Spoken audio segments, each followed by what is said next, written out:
Welcome to today's parallel session. My name is Muntasir Mamun. I'm an assistant professor of University of Liberal Arts Bangladesh from English department. So I welcome you all to today's parallel session. We have 4 presentations today, and every presenter will talk for 10 minutes, but the question answer session will be at the end. So after our 4 presentations, we'll have the question answer session at the end. Ms. Jannatul Farhana from American International University, Bangladesh. Yes, sir, I'm here. All right, so then we can start with you. Yeah, sure, no problem. Okay, great.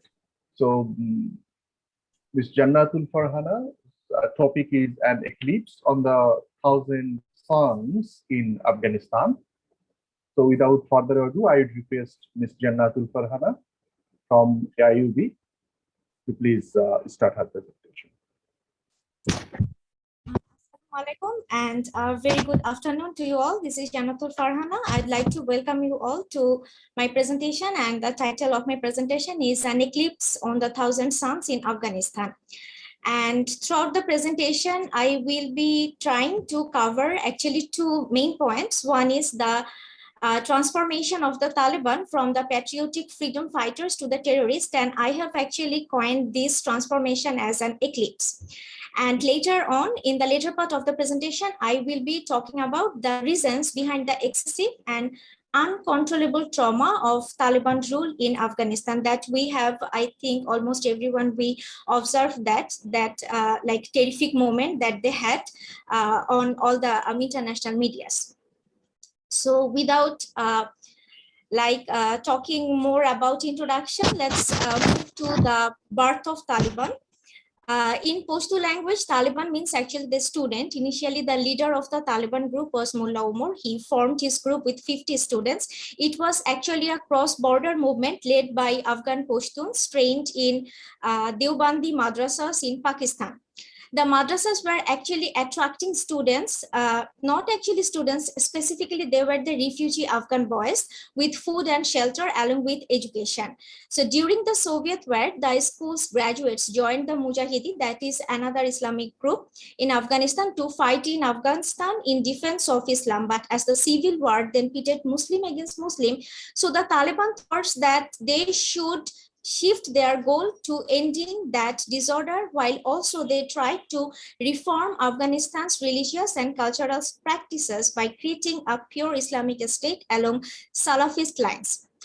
Along with this view, there was a strong patriotic feelings to form a group that will fight to recover a lost homeland. So how can be a lost homeland? Basically, Soviet Union's war with Afghanistan was so long that an entire generation was born in the refugee camps in Pakistan. So this generation was moved strongly by patriotism. And as the young generation, they had the ample scopes to develop this country after conquering Kabul. Here I am addressing that here I have focused that numerous young boys, I tried to show that they're actually son and son, this kind of like wordplay. They had the potentialities and they had the scope to reform their homeland. And the thing is that with their appropriate reformation and with the bright ray of hope, they could do it. But unfortunately, these sons are covered under an eclipse of ignorance and politics. So now I am moving to the next slide. That what was that eclipse on them and how did it come? So the point I am highlighting here, that is the extreme ideology about jihad. So during the war against Soviet Union, common Afghan people considered direct fight with the external enemies as a jihad. And with jihad, true vision of Islam will be achieved, and martyrs and survivors both will be equally rewarded by the Almighty. And this ideology was embedded in the young members of the Taliban. The Taliban leaders were successful primarily to restore peace in some regions of Afghanistan by recruiting these men who had been too young to participate in anti-Soviet war, and gave them a chance to participate in a new type of jihad. Next one is the lesson from madrasa. in the name of upholding Islam, the young Taliban were taught a reactionary view of Islam. Since the young boys of the Taliban groups were trained in the madrasa, being removed from their families and their like female relations, so an extreme and hostile attitude had been developed in them. Eventually, this kind of misguided and unfavorable lessons led them to be hostile towards even the common Afghan people. The next one is low social origin and inferiority complex. Another reason of being extreme in terms of executing laws and rules was most of the Taliban leaders. They were quite senior. They were from a bit lower social origins, who used to believe that God has allowed them to implement the Salafi Islam. Otherwise, how could they come in power? So they had this kind of notion. And keeping this view in their mind, unfortunately, they started to practice a different kind of like religion that was actually a crude mixture of Salafi and Pashtunwali. As like the majority of Taliban, they were from Pashtun ethnic origin. So consequently, what happened? Young Talibans were exercising ethnic value. They are not practicing or exercising that patriotic view. Rather, they are exercising ethnic value in the disguise of religion.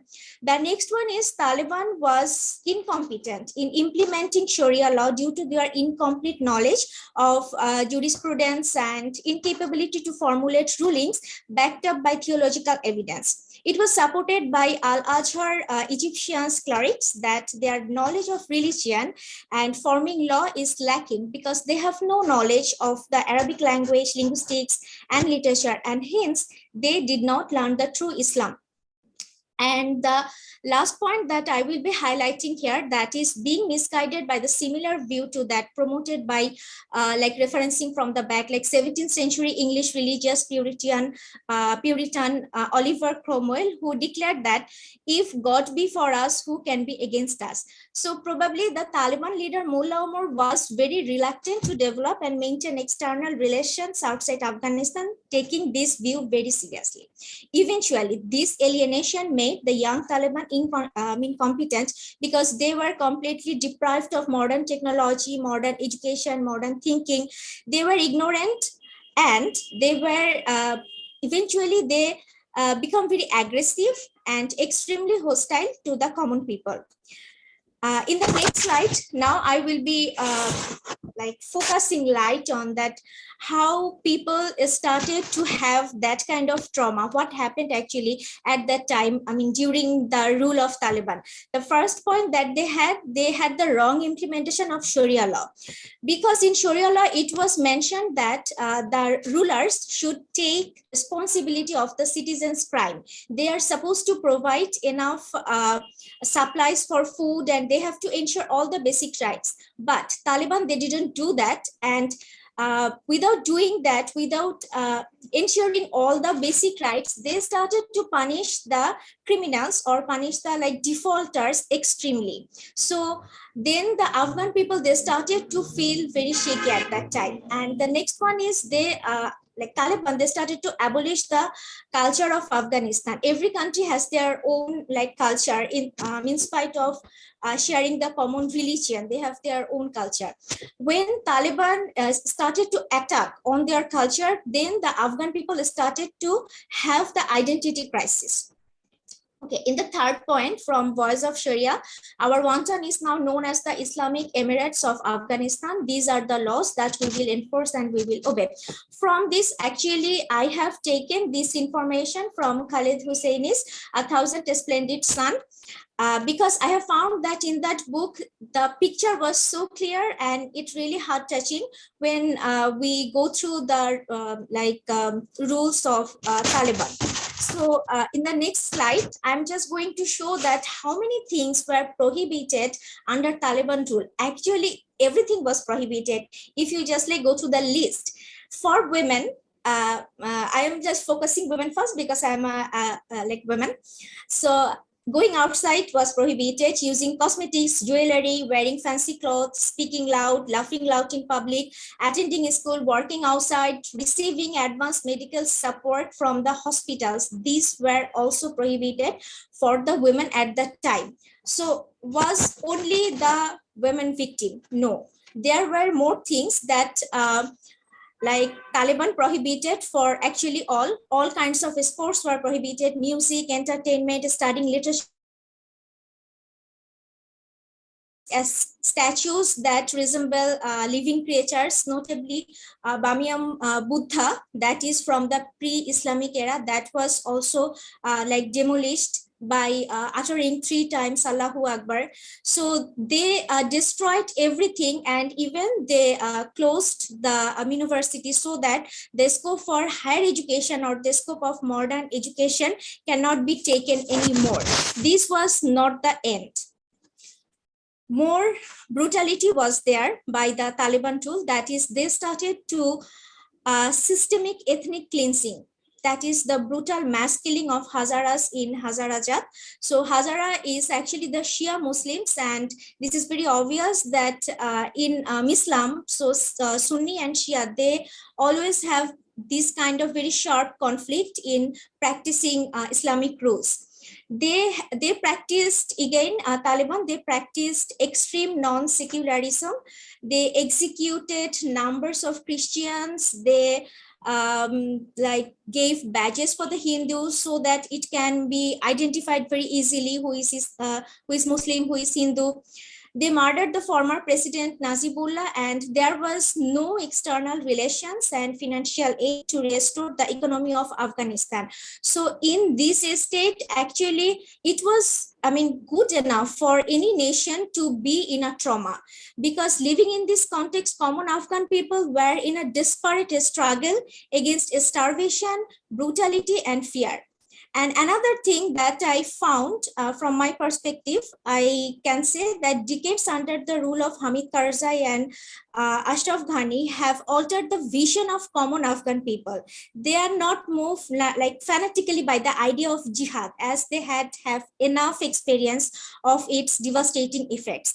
Memories from the past, threats from the present, and uncertainty from the future have compelled the civilians to leave their homeland with a more intense insecurity. And from the medias, already we have watched that how people were desperately leaving country at the airport, even riding on the wheel of the aircraft. So with all this ignorance and arrogance and competencies that the Taliban have been exercising for decades had made them familiar as terrorists. The reason behind this can be addressed, it still as these reasons can be rectified. There is ample scope for them. So these reasons behind can be addressed by rectifying their policies with liberalism. So current Afghanistan can wait for the eclipse to move away and to have the light of 1,000 suns on them once again. This is the end of my presentation. Thanks for your patience and thanks for having me.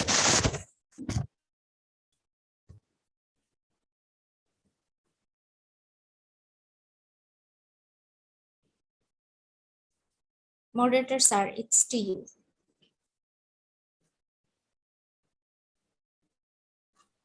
Sure, thank you. So could you unpresent your slide, please? Yeah, sure. So thank you, Ms. Jannatul Farhana. So any questions from the audience? Could anybody ask any question to Ms. Jannatul about her presentation? You're welcome to ask.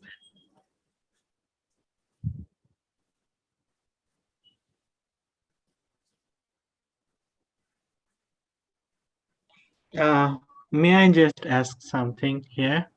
Yes, sure. Yeah, I mean, would you please explain the sun or sun's metaphor or the eclipse metaphor a bit more elaborately? Okay. Actually, this is very common that sun, that is SUN sun, this is the source of light. Without that, life cannot actually go ahead. And if you think our social context of family, again, the sun is ON, is the boy. They are also very like important members, important part. And actually, when we talk about like the generation, basically we focus on them, their contribution, their dedication. So when the Taliban, they started to form a group with new generation, it was very obvious, and it was supposed to supposed to be something that they will be in the right path. They will do something very good, something benevolent for their own country. But it wasn't happen. And why it wasn't happen? Because of the flaws that I have mentioned in my presentation. And I thought that these flaws actually worked as a kind of eclipse. When the light cannot come from the sun to the earth, there is an obstacle. So the like contribution of the young generation or the young members of Taliban, I found that their contribution is also having the same obstacle because of those flaws. So actually, I wanted to make a kind of like parallelism and kind of metaphor with this sun and sun. So Right. Thank you for explaining so very articulately. you're welcome.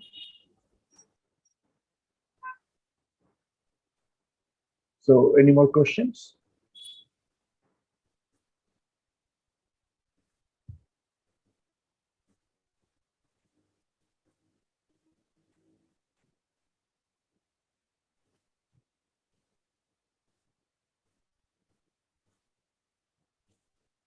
All right. So I would thank Ms. Jannatul Farhana for her fantastic presentation. Thank you, Ms. Jannatul.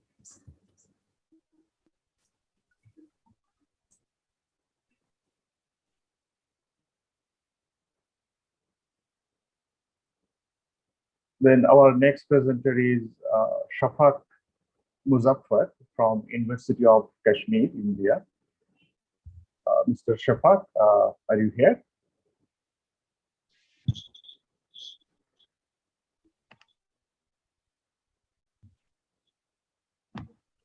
I can't see him in the list. People join. I saw him earlier, but looks like he's not here right now. Yeah.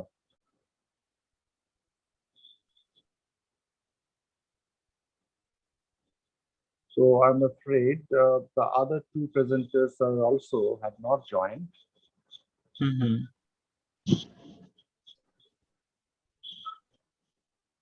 So yeah, is there any more question about the presentation already done? I guess in the chat box, someone has asked. So Ms. Farhana, could you address that question? Yes, sir. Okay. So who was financing them? Basically, like Pakistan, and yes, actually Pakistan was financing them because the birth of Taliban was in Pakistani's madrasa, and along with it, actually for in terms of consent, Saudi Arabia, they were supporting them. Kind of indirectly, but directly Taliban, they had the financial help from Pakistan, basically.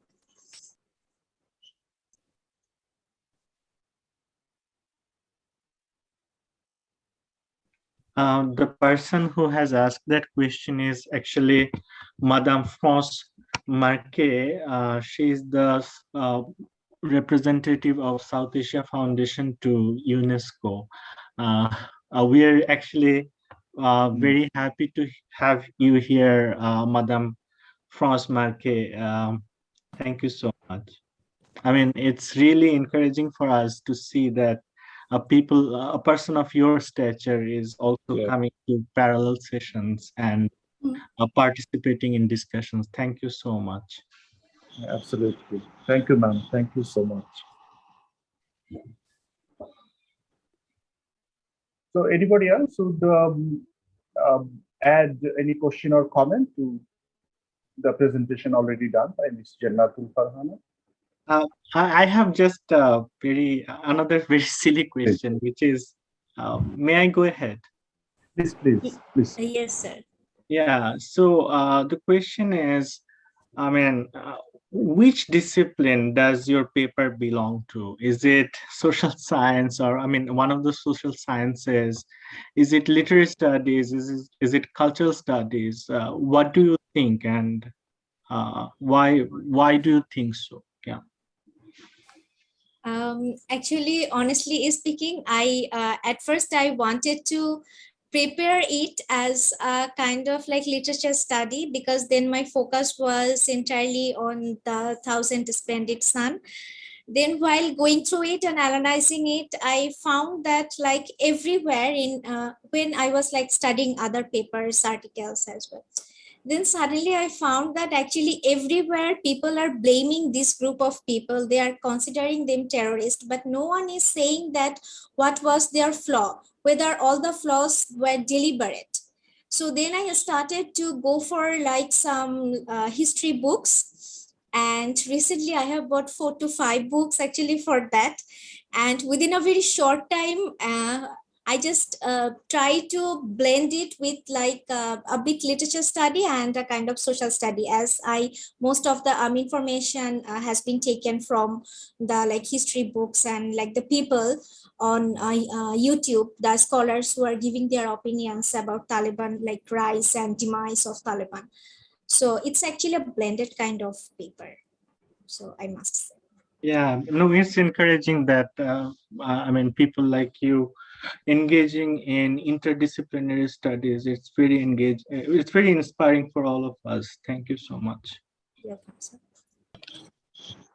So Shafat Muzaffar from University of Kashmir, India. So, yes, can I'm just trying to share my screen. yeah, I was looking for you. So please, yeah, you can start your presentation. So the topic is NeoOriental Discourse, Western Yes. Propaganda and Afghanistan, Fact versus Fiction. Yes. So I will welcome you to the presentation of Shafat Muzaffar from University of Kashmir, India. Please. A very good afternoon to everyone. A very warm welcome and a very warm thank you to the Department of English, University of Liberal Arts, Bangladesh. I'm really honored to be part of such a big colloquium. Thank you, sir. Thank you, everyone. The topic of my presentation is Neo-Oriental Discourse, Western Propaganda and Afghanistan, Fact versus Fiction. Neo-Orientalism as a term got birth in academics after the tragedy of 9/11. Since then, Neo-Orientalism has been reconstructing Muslims as not only backward and inferior, but also as full of violence and threatening. Neo-Orientalism, in simple words, refers to the othering of Muslims by not only the West, but East as well, by not only the non-Muslims, but Muslims as well. The views about the dangerous Muslim further have got strengthened by Western media. Ali Baghdad and Juliet Williams define Neo-Orientalism as, quotation marks, monolithic totalizing, reliant on a binary logic and based on an assumption of moral and cultural superiority over the Oriental other. The Neo-Oriental views have got further reinforced by the concreted efforts of the Western media, which has played a vital role in demonizing all the Muslims and helped in concreting the Western narrative for upliftment, salvation, and civilization of Afghanis. We see such things especially in Khalid Hosseini's novels, where we find the misrepresentation of his homeland through the reinforcement of conventional Orientalist structures. This view can be supplemented by the fact that Laura Bush, along with her husband George Bush, have praised the novel Kite Runner. Laura has counted Hosseini among those few writers who have changed the world with their writing. She has emphasized on another occasion that Hosseini invites Americans to look beyond the 9/11 stereotypes. It's important to mention that during the same time, Laura, or we can say George Bush, has refused to provide a platform for literature that seemingly opposed the US intervention in Iraq. So Hosseini's novels might be viewed as functioning as supporting documents to the US policy on Afghanistan, or as some critics like the Bashi say, as the emotional addendum to such worldviews. When we dig deep into the novels and into the novels of Hosseini and some other novels, we find that Afghanistan has been totally misrepresented under the wheel of re-representation. Ironically, Hosseini's novels particularly expose the ideological construction of deformed histories of a region and its people. The novels are astonishingly prescribed in American curriculum, which is itself a proof. His novels are an outcome of neocolonialism and neo-Orientalism. It's all due to Hosseini has presented America, his land, as a land of peace and prosperity, in contrast to Afghanistan, which was his land as a land of hopelessness. This Americanization of Hosseini is evident from the character of Amir. Amir, especially when he takes Sohrab back to America with him. In the same vein, though, stoning episode in the novel, Hosseini highlights the age-old discourse against Islamic law. Also, Hosseini's portrayal of Asif, the evil man, as the Taliban head, is another manifestation of the same. Further, the game of flying kites sustains the notion of American dreams. It signifies that only there one can be free. In the novel, Ahmed thus acts as a white man, clearing the burden of natives like Sohrab. We have Megan O'Rourke in an article, The Kite Runner. Do I really have to read it? She writes, and I quote, "Why have Americans who traditionally avoid foreign literature like the plague made The Kite Runner into a cultural touchstone? What version of life abroad is it that seems so palatable and approachable to us? Why The Kite Runner and not any other books about Afghanistan has hit the shelves?" We have another critique, Majumdar.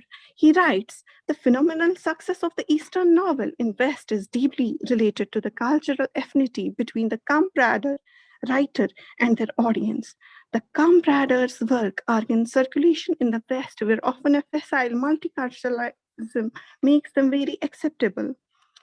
It's prevalent that even we have Hamid, right critics like Hamid Dabashi who are clear about Hosseini's position as an intellectual comrade. In Hosseini's novels, the Afghans are shown as brute, liars, selfish, immoral.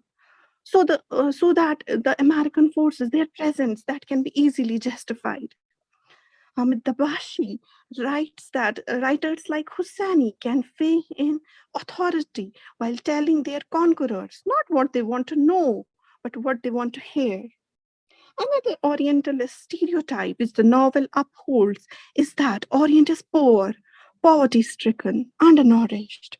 The writer beautifully convinces his Western readers that the pathetic state of Afghanistan and Orient is because of the civil war and rule of Taliban. East is immediately in need of the Western intervention. Hosseini presents the Oriental poverty as the most terrible and poorest form of life. He writes in his novel, The Kite Runner, there's a conversation between Amir and another person. They point towards a person. They have a look on the street and there's a lame man standing. The author writes, and I quote, "A few blocks north of the Pashtunistan square, Farid pointed to two men talking at a busy street corner. One of them was hobbling on one leg, his other leg amputated below knee. He cradled an artificial leg in his arms. You know what are they doing? He's selling his leg." Farid nodded. "You can get good money for it on the black market. Feed your kids for a couple of weeks." So thus the novel deepens the distinction between the Occidental American and the Oriental Afghan. Empathy and compassion are thus the act of Americans. Hosseini shows an American couple, Thomas and Betty Cladwell, in Peshawar, running a small charity organization. Same is the case with his third novel, And the Mountains Echo. In it also we find the only good people are the Americans. They're running the charity organizations and all that. The reader thus immediately develops an entirely unenthusiastic, negative and alarming image of Afghanistan. The country lacks freedom and people are living in tyranny. Similarly, in Thousand Splendid Suns, we are shown Lala is forced. Lala is the first wife of Rashid. She's forced to marry Rashid due to the brutal activities of Mujahideen. She's the second wife, I'm sorry. Mariam is the first one. In chapter 33 of the same novel, we see violent Rashid with a brown leather belt in his hand. So he's full of violence towards his wife. He's bashing them, beating them, touching them without their consent. And this is what actually the West has always wanted to see. And Hosseini is showing them the same thing. We also find the same brutality of Rashid with Lala. I have a quote here, and then he's on Lala, pumping her chest, her head, her belly with fists, staring at her hair, throwing her at the wall. Rashid then pushes Lala to the ground and begins kicking her. So such images create a fundamentally violent Afghan man, which the world's intended to see and which the media and whose image the media reinforces. So it provides an image of a fundamentally violent nation altogether. And in fact, such scenes are deliberately portrayed by the author to normalize and justify Western intervention in Afghanistan and call for a global plea to safeguard women in Afghanistan. One quarter way to Khaled Hosseini's Thousand Splendid Suns, we have a taxi driver. He talks about various invaders who have invaded Afghanistan, but unfortunately, he forgets to mention Americans, which is again very astonishingly, very surprising of a writer like Hosseini, who has published his novels after the Twin Tower attack, but he has failed to mention US invasion anywhere in his novels. Such troops reinforce a polarizing and hierarchical vision of the world, and their deployment in a best-selling novel demonstrates the continued need for post-colonial studies to highlight, integrate, and deconstruct them. The afterword, acknowledgement, dedication, and even the placement of the author's photo and biographical note is everything at the beginning of the text, which is kind of a deliberate attempt to make the text as a kind of non-fictional reality. Helen Collins, at a popular British talk show, has found that when the readers were invited to read Hosseini's text, they understood Hosseini's book as an authentic representation of Afghanistan from 1960s to the present. Similarly, his third novel, The Mountains, echoed the Islamization of evil and Americanization of goodness at a large scale. So in short, Hosseini's novels, in all his novels, all good things happen in America. Sohrab has a good future, Amir becomes good, Idris helps Roshi, even Pari meets her brother. This new recapitulation of the old white man's burden narrative is clearly present in his novels. His novels provide a superb ideological framework upon which to justify US occupation and further military intervention in Afghanistan. Nevertheless, we have another author, Nadeem Aslam.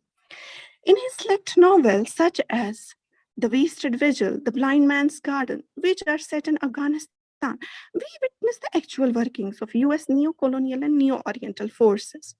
In fact, a comparative analysis of both the novelists on Afghanistan present an actual picture of Afghanistan and the Western propaganda. We have Nadeem Aslam's novel, The Wasted Vigil. In the very first chapter of the novel, the author presents before us the true picture of Afghanistan. He writes, and I quote, inverted quotation marks begin, in any case, no explanations are needed in this country. It would be no surprise if the trees and vines of Afghanistan suspended their growth one day, fearful that if their roots were to lengthen, they might come into contact with a landmine buried nearby. Thus, it can be argued that it was one of the strategies of US neo-colonialism that enabled shifting of attention from the war on terror at Afghanistan by US to the Taliban's war against its own native women in Afghanistan. Women and children in Afghanistan have been and are still portrayed as living in extremely unjust atmosphere and culture. This sets way for the discourse and the urgent need to rescue the Afghan women and children immediately, therefore justifying the invasion and atrocities. This ideological strategy by the US was initially launched in a report issued by the US State Department in the month of November 2001, which was titled as The Taliban's War Against Women.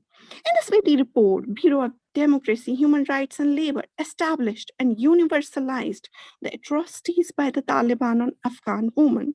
Further, we had Laura Bush on the very same day, 17th November, telling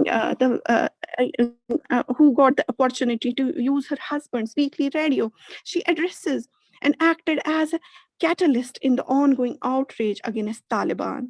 The address meant to urge worldwide condemnation of treatment of women in Afghanistan and to ensure that they have rights and can contribute when that country is rebuilt. She was clear that Afghanistan are mistreating their women and they intend to do same to the women throughout the world. Laura Bush argued against the unjust restrictions imposed on Taliban women. It stated brutal oppression of women is actually the central goal of the terrorists. So the entire discourse was changed. The invasion of Afghanistan was thus considered legitimate. It was propagated that Taliban intend to oppress women globally and not only at their homeland. Miss Bush's radio, therefore, address was a start of an international campaign whose entire aim was to focus on the domination and oppression of women in Afghanistan. Also, we had President Bush, who had immediately stated after the attacks on September 20th, 2001, that the enemy of America is not our many Muslim friends, it's not our many Arab friends, but a radical network of terrorists. His speeches were filled with imagery of the dangerous other, but this was a new other, as he had indirectly created a gulf between Muslims, the good Muslim and the bad Muslim, and eventually all bearded Muslim men were considered as threat as terrorists. In the same speech, he had explained that in the Muslim countries controlled by the Al-Qaeda, women are not allowed to attend school, and a man can be jailed if he has not a long beard. This strengthened the stereotyping of the Sunnah following Muslims and strengthened the connection between terrorists and bearded Muslims. The political rhetoric soon entered the literary fiction post 9/11. In Nadim Aslam's novel, The Blind Man's Garden, it is here in his novels that we find that we witness the actual working of the United States. We see what happens in their torture centers at Afghanistan. On one hand, we see there's Mikhail, who is he's a kind of innocent. He has come to aid in Afghanistan to help the wounded in Afghanistan, but unfortunately, due to the presence of warlords, he lands in an American prison in Afghanistan, and he is being mistreated by David. On one hand, we have in the novel David boasting about the ethics of so-called civilized country United States, which gives immense pleasure to the Western reader. David says, and I quote, "The reason of the United States is torturing you, the reason that why the United States is not torturing you, hooking you up to electricity or drilling holes in your bones, as some countries in the world do, is not that torture does not work, but torture most definitely does work, but we don't believe, we believe it's wrong, it's uncivilized." But on the same page, in chapter 19 of the novel, The Blind Man's Garden, we witness Mikhail, as soon as we turn the page of the text, we witness Mikhail hearing screams from adjacent chamber, which establish the fact next door there's a prisoner and he's in terrible agony. Mikhail says, "The boy next door sounds like an animal in a sacrificial torment. Stop beating him. You said you wouldn't torture him." To add to our pain, we see Mikhail himself gets a blow on his kidneys and so on and so forth. So the fact is, Afghanistan has suffered a lot, and very little has been said about its sufferings. However, most of the things are being said due to the sufferings in Afghanistan due to the Soviet invasion are being highlighted. But what about the US invasion? Why is Mr. Hussaini silent about it? The creation of warlords in Afghanistan is an American gift. The warlords had added to the suffering of common people. We should be thankful for Nadim Aslam. It's my personal opinion, who, unlike Hussaini, is not silent on the atrocities that the US is doing on Afghanistan. It has provided a holistic representation of Afghanistan and its surrounding countries in his novel, The Blind Man's Garden. And yes, as a matter of fact, Hussaini's novels are published after 9/11, but he perhaps forgets to mention the effects of US invasion of Afghanistan, or perhaps he's deliberately silent over it. To conclude, I would like to say that exit from neo-Orientalist world is a must. The Western treatment of Islam is a deliberate and unjust one. Time is ripe for reinterpretations of the Western understanding. Thank you.